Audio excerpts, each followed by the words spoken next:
গল্পের শুরুতে আমরা দেখি ওশেন নামের এক মেয়েকে, যেকে চুরির মামলায় 5 বছরের সাজা দেওয়া হয়েছিল। ডেবিউকে প্যারোল করার আগে কারাগারের অফিসাররা তাকে তার ভাই ড্যানি ওশান, একজন চোর সম্পর্কে জিজ্ঞাসা করে এবং ডেবিউ তাদের বলে যে সে তার ভাইয়ের মতো নয়। কেউ তাকে এই চুরির মামলায় জড়িয়েছে, যার জন্য তার 5 বছরের সাজা হয়েছে। অতএব সে এখন বাইরে যাবে এবং একটি সাধারণ জীবনযাপন করবে।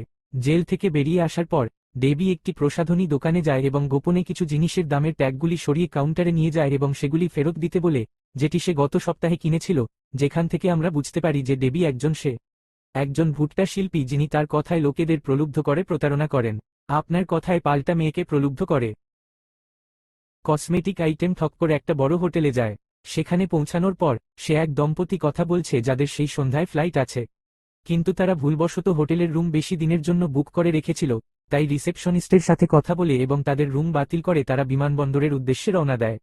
ডেবি ট্যাকি দম্পতির কণ্ঠে রিসেপশনিস্টের সাথে কথা বলে এবং তাকে তার কথায় আটকে দেয় এবং সে দম্পতির রুম বাতিল করে এবং সেই ঘরে যায় এবং সেখানে তার রাত কাটাতে থাকে। রাতে গোসল করার সময় তিনি একটি কাগজ দেখেন যাতে তার আরও চুরির পরিকল্পনা লেখা আছে।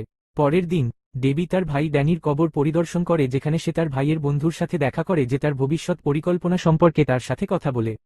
কিছুক্ষণ পর ডেভিড তার বন্ধু লুকে বার্তা দেয়, যে একটি বার চালায় এবং বাইকে করে বিশ্ব ভ্রমণের স্বপ্ন দেখে এবং তাকে একটি জায়গায় দেখা করার আমন্ত্রণ জানায়। এতদিন পর ডেভিডের সাথে দেখা করে লু খুব খুশি। ডেভিড উপহার লুকে এসে প্রসাধনী দোকান থেকে চুরি আইটেম আরও কিছু চ্যাট করার পর ডেবি তাকে তার পরবর্তী বড় লুটের জন্য তার পরিকল্পনার কথা বলে। উদ্দেশ্য হল কেট নামের একটি গয়না কোম্পানি থেকে টস নামের একটি নেকলেস চুরি করা, যার মূল্য প্রায় $150 মিলিয়ন, যা অত্যন্ত কঠোর নিরাপত্তার মধ্যে 50 ফুট নিচে একটি ভোল্টে রয়েছে। তার কথা পুরোপুরি না শুনে লু তাকে সমর্থন করতে রাজি হয়, কিন্তু লু তাকে বলে যে সেই নেকলেসটি চুরি করা খুব কঠিন হবে। এই ডেবিউতে তাকে বলে যে নেকলেসটি সেখান থেকে নিজেই বেরিয়ে আসবে, তবে তার জন্য তাদের একটি ভালো দল লাগবে। এরপরে লু ডেবিকে তার বাড়িতে নিয়ে আসে। পরের দিন ডেবি তার প্রাক্তন প্রেমিক ক্লডের আর্ট গ্যালারিতে যায়, যেখানে সে ক্লডকে তার ঘাড়ে একটি নকল ছুরি রেখে এবং তার একটি বোতাম ভেঙে সতর্ক করে, যেখান থেকে আমরা বুঝতে পারি যে ক্লড ডেবিকে চুরির জন্য তৈরি করেছে। এবং এখন ডেবি এবং লু একটি বড় জাদুঘরে যান, যেখানে আজ হলিউডের এক অভিনেত্রী ড্যাফনি একটি সংবাদ সম্মেলন করবেন। ডেবি লু এখানে তাকে তাদের দলের সদস্যদের দেখানোর জন্য কে ড্যাফনি, যাকে তারা তাকে না বলে ব্যবহার করবে, যাতে সে স্বয়ংক্রিয়ভাবে তাদের দলে চলে আসে। কিছুক্ষণ পর সংবাদ সম্মেলন শুরু হয়, যেখানে তারা দুজনও যোগ দেন। আসলে কিছুক্ষণ পরে এই জাদুঘরে একটি পোশাক প্রদর্শনী এবং উৎসব অনুষ্ঠিত হতে চলেছে, যেখানে অবশ্যই অতিথি থাকবেন। একজন প্রতিবেদক ড্যাফনিকে জিজ্ঞেস করেন এই প্রদর্শনীতে তিনি কোন ডিজাইনার পোশাক পরবেন। এই বিষয়ে তিনি স্পষ্টভাবে তাকে বলেন যে তিনি এখনও কোন ডিজাইনার চুষেনি। তাদের পরিকল্পনার জন্য নেতৃত্ব পাওয়ার পর ডেবি এবং লু একজন ভালো ডিজাইনার খুঁজতে শুরু করে। অনেক খোঁজাখুঁজির পর তারা রোজ নামে একজন ভালো ডিজাইনার সম্পর্কে জানতে পারে, যিনি বর্তমানে আর্থিক সংকট এবং ঋণের মধ্য দিয়ে যাচ্ছেন। সেখানে পৌঁছে দুই মহিলা রোজকে তাদের পরিকল্পনার কথা জানায়, যেটিতে রোজের কাজ হবে অবশ্যই রোজকে প্রদর্শনীতে টস এবং নেকলেস পরতে রাজি করানো। তার আর্থিক সংকটের কারণে রোজ তাদের দলে যোগ দেয়। তারপরে অমিতা নামে একজন ভারতীয় মেয়ে আসে, যে তার মায়ের সাথে এখানে গয়না প্রস্তুতকারক হিসাবে কাজ করে। টসের মতো নকল নেকলেস তৈরি করার জন্য তিনি তাকে তার দলে অন্তর্ভুক্ত করেন এবং এখন ডেবি লুয়ের বাড়িতে পৌঁছে নাইন বল নামের একটি মেয়ের সাথে লুকে পরিচয় করিয়ে দেয়, যে একটি হ্যাকার, যার পরে নাইন বল তার শিল্পকর্ম দেখায়। ডেবিও তাকে তার দলে অন্তর্ভুক্ত করে। পরের দিন লু, ডেবি এবং রোজ একটি মেয়ে ডুরির সাথে দেখা করতে যায়, যে অবশ্যই তার কাজিন। ডেবি ডুরির হাত ধরে এবং ডেবি তার এবং তাদের সাক্ষাতের খবর নেয়। পত্রিকায় ছাপা হয়। অবশ্যই খুব ইগোস্টিক মেয়ে। রোজের সাথে ডোরির খবর দেখার পরে সে নিশ্চিতভাবে মনে করে যে রোজ তার ডিজাইনার, তাই ড্যাফনি রোজকে দেখা করতে ডাকে, যেখানে রোজ বারবার ড্যাফনিকে উপেক্ষা করে। তাই সে অবশ্যই তাকে তার বোনের সাথে প্রতিদ্বন্দ্বিতা করার জন্য তার ডিজাইনার করে তোলে, কারণ সে তাকে খুব ঈর্ষা করে। লু এবং ডেবি তাদের দলে আরও দুজন লোকের প্রয়োজন ছিল, তাই তারা কনস্ট্যান্স নামে একটি মেয়েকে নিয়োগ করেছিল। কে আসলে একজন পকেট পিকার, যে একটি মেয়ের ঘড়ি চুরি করে তাকে বিভ্রান্ত করে। তার দক্ষতা দেখে এবং কনস্ট্যান্টের সাথে কথা বলার পরে ডেভিড তাকে তার দলে অন্তর্ভুক্ত করে। তারপর সে লেডি তামির সাথে দেখা করতে যায়, যে চুরি করা জিনিস ভালো দামে বিক্রি করে। অন্যান্য মহিলাদের মতো ট্যামিও তার কথায় সম্মত হয় এবং তার দলে যোগ দেয়। লু ডেবিকে জিজ্ঞাসা করে কেন সে একটি একক মেল দল নিয়োগ করেনি। এ বিষয়ে তিনি বলেন, এই কাজে মেয়েদের সৌন্দর্যের কারণে তাদের প্রতি সন্দেহ কম হয়। পরদিন লুর বাড়িতে 7টি দল মিলিত হয়। নিশ্চিতভাবে এখনও জানতাম না তিনি এই দলে আছেন, কারণ তিনি অবশ্যই নেকলেসটি পরবেন। লুর বাড়িতে জাদুঘরের একটি মডেলও রাখা হয়েছিল। ডেভিড তাদের বলে যে এই কাজটি শেষ করার পরে প্রত্যেকের কাছে $16.5 মিলিয়ন থাকবে। ডেভি সবাইকে তাদের কাজ বলে, যা হলো কার্টিয়ের থেকে নেকলেসটি বের করে চূড়ান্ত গন্তব্যে নিয়ে আসা। 9 বলের কাজ হবে জাদুঘরের নিরাপত্তা ব্যবস্থা হ্যাক করা। পরের দিন ট্যামি, আজ সে একজোড়া চশমা এবং একটি 3D প্রিন্টার এনেছে। এই চশমাগুলি নেকলেসটি স্ক্যান করবে এবং একটি 3D প্রিন্টার দিয়ে এর একটি ডুপ্লিকেট কপি তৈরি করবে, যাতে এই লোকেরা সেই নেকলেসটির জায়গায় ডুপ্লিকেট নেকলেসটি রাখবে। এবং এখন রোজ এবং অমিতা কাটিয়াতে যান, যিনি সেখানে ম্যানেজারকে ড্যাফোনিকে একটি দিন দিতে বলেন। কিন্তু ম্যানেজার তাদের নেকলেস দিতে অস্বীকার করে এবং বলে যে এর মূল্য $1.5 মিলিয়ন। যদি তারা এটি হারায় তবে এটি কার্টিয়ের জন্য একটি বিশাল ক্ষতি হবে। ইহার উপর তিনি তাকে এই বলে তাকে নেকলেস দিতে রাজি করেন যে যদি কোনো হলিউড অভিনেত্রী কার্টিয়ার কোম্পানির তৈরি একটি নেকলেস পরেন তবে এটি কার্টিয়ারের একটি বিজ্ঞাপন হবে, যা তার পক্ষে একেবারে সঠিক।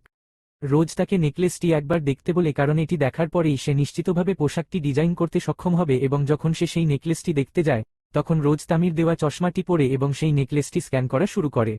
কিন্তু মাটির 50 ফুট নিচে কিছু চশমা সিগন্যাল পাচ্ছে না।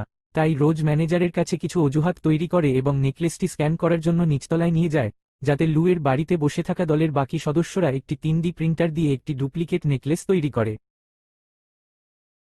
অন্যদিকে তাদের সমস্যা বেড়ে যায়, কারণ কেউ সেই জাদুঘরের নিরাপত্তা ব্যবস্থা ভেঙে একটি চিত্রকর্ম চুরি করেছে। নিরাপত্তার ফাঁকফোকর দেখে জাদুঘরের কর্মী ও নিরাপত্তা কর্মকর্তার মধ্যে বৈঠক হয়।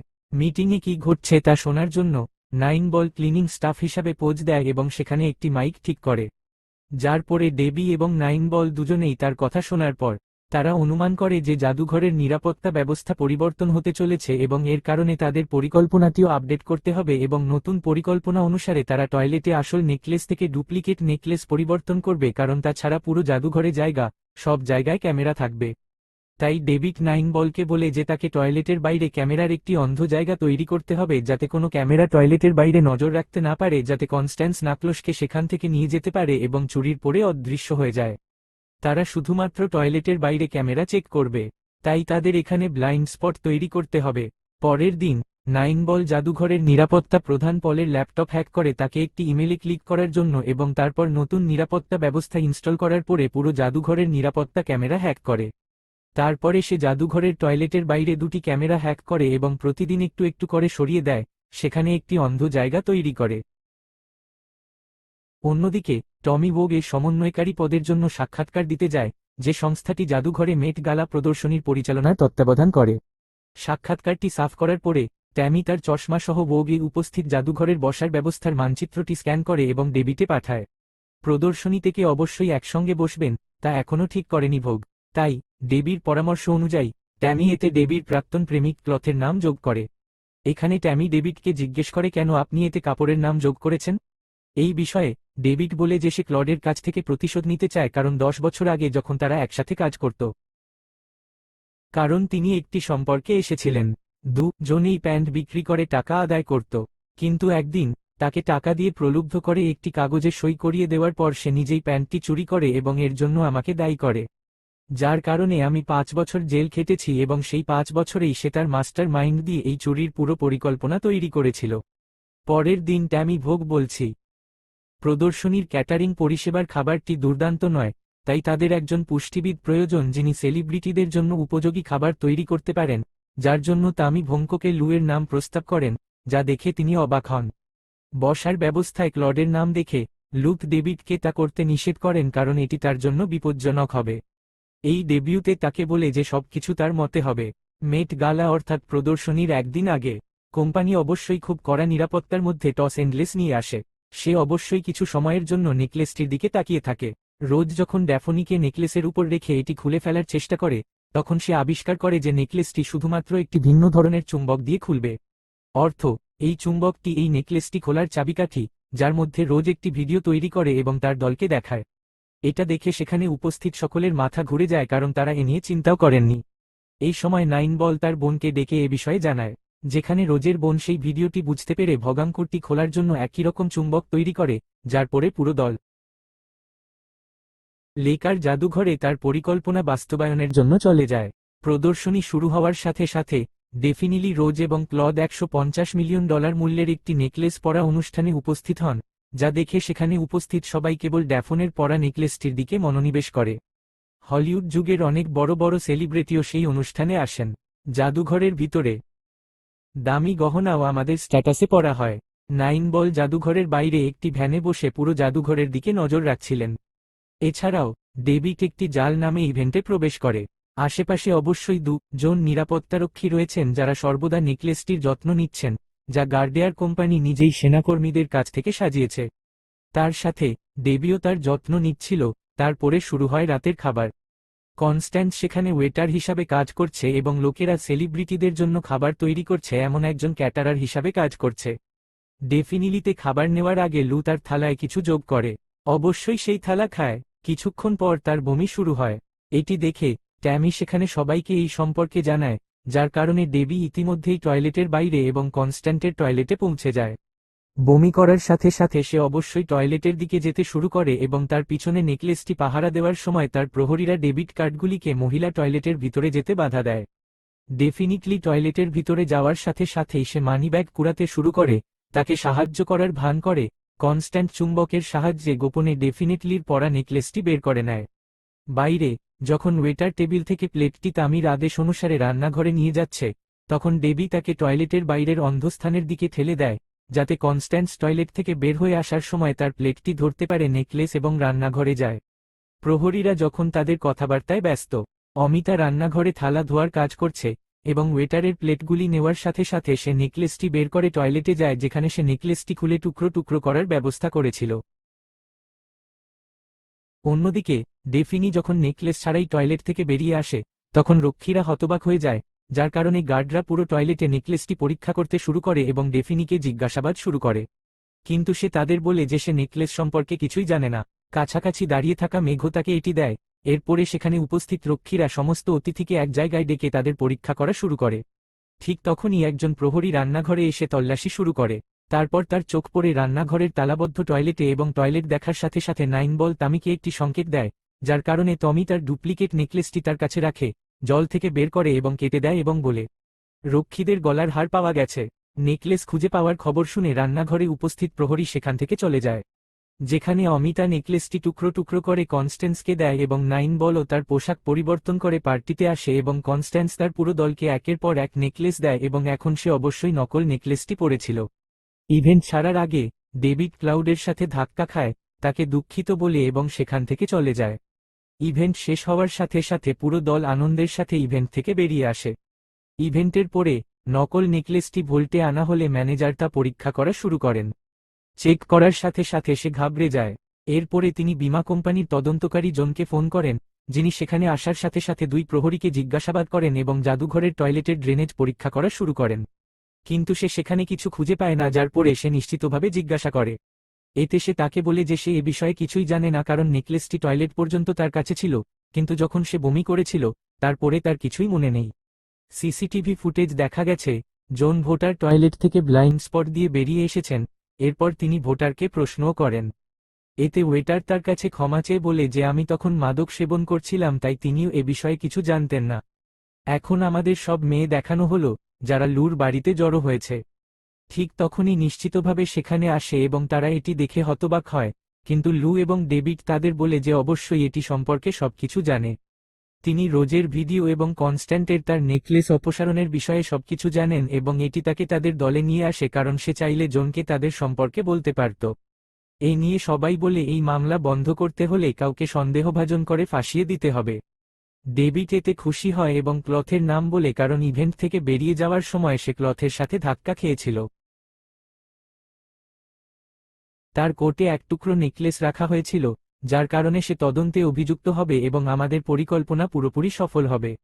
যার কারণে এটা অবশ্যই বোঝা যাচ্ছে ক্লড তার প্রাক্তন প্রেমিক এবং সে তাকে তার সাথে বসিয়েছিল শুধুমাত্র তাকে এই মামলায় জড়ানোর জন্য, এবং এখন পরবর্তী কাজ অবশ্যই করা হবে এবং ডেবিট করা হবে।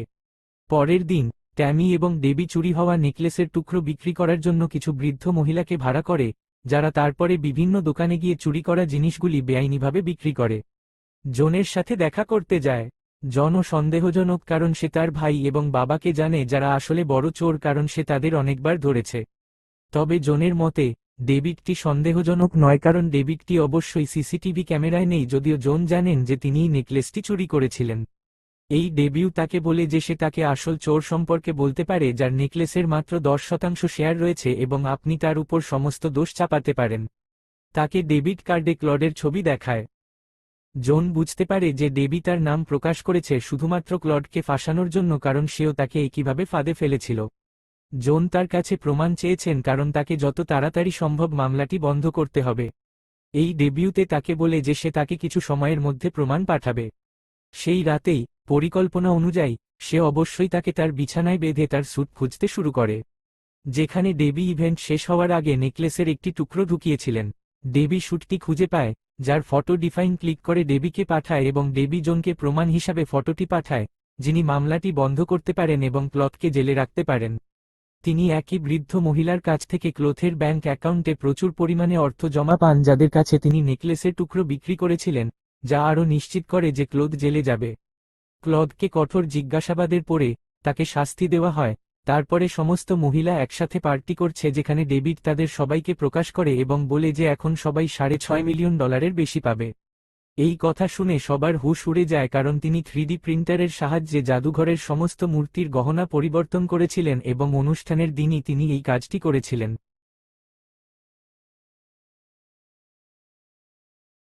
নেকলেসটি নিখোঁজ হওয়ার পর রক্ষীরা সেখানে উপস্থিত সবাইকে এক জায়গায় জড়ো করে। এই কাজটি লু এবং তার পুরানো বন্ধু দ্বারা পরিচালিত হয়েছিল, যাতে অমিতারও কিছু জড়িত থাকে। আর কি, এই সব গহনা বিক্রি করে এত টাকা জোগাড় হয়েছে যে এখন সবাই তাদের ভাগে $38 মিলিয়ন পাবে, যা দিয়ে সেই সব মানুষ তাদের স্বপ্ন পূরণ করতে পারবে। সিনেমার শেষে আমাদেরকে কয়েক বছর পরের একটি দৃশ্য দেখানো হয়, যাতে সবাই তাদের অর্থ পাওয়ার পরে তারা তাদের স্বপ্নকে বাস্তব করতে বিভিন্ন পথে চলে। লু একটি বাইকে করে বিশ্বভ্রমণে যায়। ট্যামি ডেফিনিটলি ফিল্মসের পরিচালক হন এবং তার ব্যবসা সম্প্রসারণ শুরু করেন। কনস্ট্যান্স ইউটিউব ব্লগ পোস্ট করে একজন বড় ইউটিউবের হয়ে ওঠে। রোজ তার সমস্ত ঋণ এবং অর্থের সংকট মুছে ফেলে এবং তার নিজের একটি নতুন দোকান খোলে। অমিতা টিন্ডারে দেখা একটি ছেলের সাথে প্যারিসে যায়। নাইন বল তার একটি দুর্দান্ত ক্লাব খোলে এবং অবশেষে ডেবিট করে। এই সিনেমার প্রধান নেতা এবং এই বড় চুরি তার ভাই ড্যানির কবর জিয়ারত করে তার বিজয়ের আনন্দ ভাগাভাগি করছেন।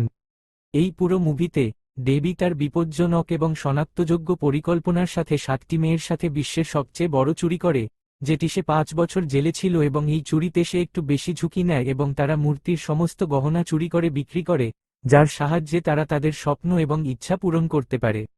এর সাথে এই আশ্চর্যজনক মুভিটি এখানেই শেষ হয়।